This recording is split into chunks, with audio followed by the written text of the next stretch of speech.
I booked the Airbnb because I needed a quiet place to work for a long weekend. I design websites for small businesses, and every few months, I like to get out of my apartment and spend a few days somewhere I won't be distracted. This place looked perfect. It was a small 2-story farmhouse, about 20 minutes outside a quiet town in northern Vermont. The listing had over 100 5-star reviews. Every guest described it the same way. Peaceful. Private. Perfect if you want to disconnect. The host, Linda, messaged me the morning of check-in. The key is inside the lockbox. Make yourself at home. Cell service can be spotty, but the Wi-Fi works great. Nothing about the place felt unusual. There were neighboring houses a few hundred yards away, a gravel driveway, a small porch with 2 rocking chairs, and a forest stretching behind the property. Exactly what I wanted. Inside, everything was clean. The kitchen smelled faintly of lemon cleaner. Fresh towels were folded on the bed. A welcome basket sat on the counter with bottled water, coffee pods, and a handwritten note. Hope you enjoy your stay. I unpacked, made coffee, connected my laptop to the Wi-Fi, and spent the afternoon working. Around 6, my younger sister Emily arrived with her 6-year-old son Noah.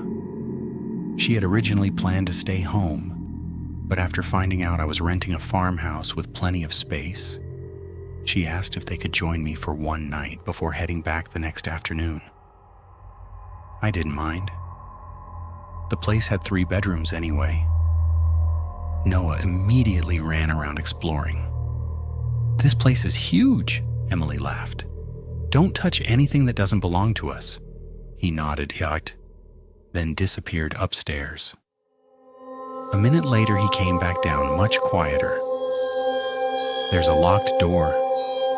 What locked door? At the end of the hallway. I shrugged. Probably the owner's storage room. That made sense. Most Airbnbs had closets or rooms guests weren't supposed to enter. Neither of us thought about it again. Dinner was simple: frozen pizza, soda. We watched a movie in the living room while rain tapped softly against the windows. By 10:30, Noah was asleep upstairs. Emily headed to bed soon after. I stayed downstairs answering emails. The house creaked every now and then, but old houses always did. Just before midnight, I heard footsteps, slow, heavy, directly above me. I smiled to myself. Emily must have gotten up to use the bathroom. A minute later, I heard them again. This time they crossed the entire hallway, and then stopped. I looked toward the ceiling for a second before going back to work. Old houses, wood expands, people walk around. Nothing strange. Around 12:30, I finally went upstairs. Emily's bedroom door was closed. Noah's room was quiet. As I walked toward my room, I noticed something. The locked door, Noah mentioned earlier, was slightly open, only an inch. I stopped. I was almost positive it had been completely shut earlier. Maybe I just hadn't paid attention. Curiosity got the better of me. I pushed it open another few inches. Inside wasn't another bedroom, it was a staircase, leading down, not up, down. The stairs disappeared into darkness. There wasn't a light switch near the entrance, just cold air drifting upward. I figured it connected to the basement. Kinda strange, but not alarming. I closed the door and went to bed. The next morning, Noah was already awake. He looked unusually serious. I heard someone talking. Emily looked up from pouring cereal. What do you mean? Last night. Who? I don't know. A TV, maybe? He shook his head. They were downstairs. Emily smiled. You probably dreamed it. I didn't. Kids say odd things all the time. Neither of us pushed the conversation any further. After breakfast, Emily and Noah left. By noon, I was alone again. The rain had stopped. Everything felt normal. I spent the afternoon working from the dining room table. Around 3, the Wi-Fi suddenly disconnected. I checked my laptop. Nothing. I restarted the router sitting on a shelf in the hallway. Still nothing. Then I noticed something odd. A thin Ethernet cable disappeared through a small hole in the wall instead of going outside. It seemed to run downward toward wherever that basement staircase led. I assumed the modem equipment was downstairs. Again, not that strange. Around sunset, I walked outside to get some fresh air. As I came back toward the porch, I froze. The front door was slightly open, maybe 2 inches. I knew I'd locked it. I clearly remembered hearing the deadbolt click. I stepped inside carefully. Nothing looked disturbed. My laptop, still there. My wallet, still sitting on the counter. My suitcase, untouched. I convinced myself I must not have closed it completely. People misremember things. It happens. Still, I locked it again. This time, I checked it twice. That night, the feeling returned. Not fear exactly, just awareness, like I wasn't alone anymore. Every little sound seemed louder. The refrigerator humming, the wind brushing against the trees, the house settling, and at around 11, I heard it again. Footsteps, slow, measured. Below me this time, not upstairs, below. I muted the television. Silence, then one more step, another, then nothing. I stared toward the hallway where the basement door was hidden around the corner. I almost went to check. Instead, I laughed at myself. You're in the middle of nowhere. It's an old house. You're imagining things. I turned the TV volume back up. About 20 minutes later, my phone buzzed. A notification from the Airbnb app. Linda. Just checking in. Hope everything's okay. I replied, everything's good. Quick question. Does anyone ever access the basement during guest stays? 3 dots appeared. Then disappeared. Then appeared again. Finally, she answered, no. Why? I looked toward the hallway. For a long moment, I didn't type anything. Then I simply wrote, just curious. She replied almost immediately. The basement should always stay locked. I slowly turned my head because I suddenly remembered something. The night before, that basement door hadn't been locked, not even once. For several seconds, I couldn't move. I just stared into the hallway. The same hallway leading to that door. The same door that had been standing slightly open. My mind started replaying everything that had happened since I had arrived. The footsteps, the front door. Noah saying he'd heard someone talking downstairs. The Ethernet cable running into the basement. One by one. Every little thing I'd explained away suddenly didn't feel so innocent anymore. I didn't walk toward the basement. I didn't even leave the couch. I reached over and quietly picked up the fireplace poker, leaning beside the stone hearth. Then I locked the front door, checked it again, and without taking my eyes off that hallway, I waited, listening for the sound of footsteps coming from below. I've used Airbnb for years, work trips, weekend getaways, weddings, probably 20 different rentals in total. I never had a bad experience. If anything, I trusted Airbnb more than hotels because the places usually felt more personal. So, when my friend Jake suggested we rent a small cabin outside Asheville for a 3-day hiking trip, I booked it without thinking twice. The listing looked perfect. Modern cabin, private driveway, keyless entry, 5-star reviews. The host, Daniel, had been a super host for years. Check-in was simple. Your access code is 4827. The door automatically locks after 30 seconds. That was it. No keys, no lockbox, just a keypad. We arrived just after 5 in the afternoon. The cabin sat at the end of a long gravel road, surrounded by tall pine trees. The nearest cabin was far enough away that we couldn't even see it through the trees.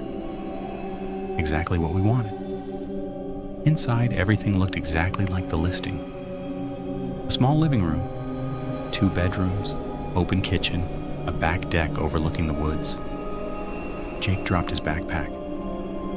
"I'm calling the bigger room." "Fine by me." We unpacked, grilled burgers outside, and spent the evening playing cards. Nothing unusual happened. By 11, we were both exhausted from the drive. Jake locked the front door. I watched him punch in the code. The deadbolt slid into place. He even tugged on the handle. Locked. Good. We headed to bed. I woke up around 2:15 in the morning. Not because of a noise, because the bedroom felt colder than before. I reached for the blanket. That's when I noticed light coming from the hallway. I sat up. The kitchen light was on. I frowned. I was almost certain we turned every light off before going to bed. I walked into the hallway. Jake was already standing there. "You leave that on?" "No." "You?" "No." He shrugged. "Maybe we forgot." That sounded reasonable. Long drive, late night, people forget things. Jake switched it off. We both went back to bed. The next morning, we spent most of the day hiking. By the time we returned, we were tired and covered in dirt. The cabin looked exactly as we'd left it. At least, I thought so. While unpacking my backpack, I noticed my hiking boots weren't where I'd left them. They had been beside the couch. Now they were neatly lined up against the wall near the front door. I laughed nervously. "You move these?" Jake looked over. "No." "You sure?" "Why would I?" I figured I must have absent-mindedly moved them myself. We ordered pizza from a place in town and forgot about it. That evening, while we were watching a movie, Jake suddenly muted the TV. "You hear that?" I listened. Nothing. Then, a single beep. Soft electronic. Beep. Beep. Jake looked toward the front door. "The keypad. What about it? It beeps whenever someone enters the wrong code." We both stared toward the entryway. Silence. A few seconds later, beep, beep, beep. Someone outside was pressing buttons. Neither of us moved. The beeping stopped. Then, nothing. Jake slowly stood. He walked to the window beside the door and carefully peeked through the blinds. "I don't see anyone." "You sure?" "Yeah." He switched on the porch light. Empty. The gravel driveway, the trees, nothing else. We convinced ourselves it was probably moisture or a glitch with the keypad. Technology isn't perfect. Still. Before bed, Jake wedged a dining chair under the front doorknob, just in case, around 3 in the morning. A loud metallic click jolted me awake. The chair scraped across the wooden floor. I shot upright. Jake burst out of his room at the same time. What was that? The front door? It had unlocked. Neither of us had touched it. The chair had stopped the door from opening all the way. Someone pushed again. Harder. The chair slid another inch, Jake whispered. "Call 911. I grabbed my phone. No service. I tried again. Nothing. The Wi-Fi was gone too. Jake quietly picked up the cast iron fireplace poker. The person outside stopped pushing. Silence then. 3 slow knocks. Not loud, not angry, just patient. Knock, knock, knock. Every hair on my arms stood up. A calm voice came through the door. "Hello?" Neither of us answered. "I think I have the wrong cabin." Jake didn't move. Neither did I. The voice waited another few seconds, then we heard footsteps walking away across the porch. We stayed frozen for almost 10 minutes. Finally, Jake whispered, "I don't hear anything." Neither did I. But something still felt wrong. Just before sunrise, we decided to leave. We weren't going to wait around for daylight. Jake slowly moved the chair, opened the door. The porch was empty. We carried our bags to the truck as fast as we could. Then Jake suddenly stopped. "What?" He pointed toward the gravel. Fresh footprints. Not ours. They led from the woods, straight to the porch. But they didn't continue back toward the road. Instead, they wrapped around the side of the cabin. We followed them carefully. They ended beneath one of the bedroom windows. Someone had been standing there, looking inside, for who knows how long. My stomach dropped. We got in the truck immediately and drove into town. As soon as we had cell service, I called the host. Daniel sounded confused. There shouldn't be anyone there. I told him about the keypad, the knocks, the footprints. Then he asked a question that made my blood run cold. "What code did I send you?" 4827. There was a long pause. "That's impossible." "What do you mean?" "I changed the code yesterday morning." I frowned. "What?" "The active code should have been 9184. I felt my heart sink. Then, "How did we get inside?" Daniel didn't answer right away. Finally, he said quietly, "I don't know." The police came out to the property later that morning. They found fresh boot prints around the cabin. They also discovered pry marks on the back utility door that led into a small maintenance crawl space beneath the house. Nothing appeared to be stolen. Whoever had been there seemed more interested in getting inside than taking anything. The deputy told us something I'll never forget. If that old keypad was never updated, he looked back at the cabin. Someone who knew the previous code could have walked right in. Daniel replaced every lock in the keypad that same day. He apologized over and over. Airbnb refunded our stay. But that wasn't what stayed with me. What still bothers me is the timing. Whoever was outside knew enough to try the old code. When it didn't work, they didn't leave. They walked around the cabin. They stood outside our bedroom window. And sometime during that night, they managed to unlock the front door.